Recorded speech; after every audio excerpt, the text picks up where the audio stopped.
जिंदगी में कुछ बड़ा करना चाहते थे, लेकिन रास्ता बस यही पता था कि या तो डॉक्टर बन जाएंगे या फिर इंजीनियर बन जाएंगे। लेकिन बेपनाह मेहनत करने के बावजूद 0.5 मार्क की कमी की वजह से क्या तुम्हें ये लगता है कि तुम्हारे ख्वाब कभी पूरे ही नहीं होंगे? क्या कभी भी बड़े आदमी नहीं बन पाओगे?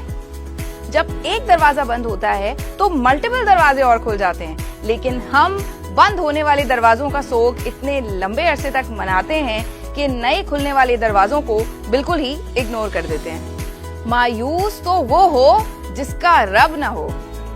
एमडी कैट में जान तोड़ मेहनत करने के बावजूद कामयाब ना हो सकने वाले मेरे शहजादों और शहजादियों, मैं क्यों ना तुम्हें एक ऐसे प्रोफेशन के बारे में बताऊं जिसमें तुम्हारे ख्वाब पूरे होंगे।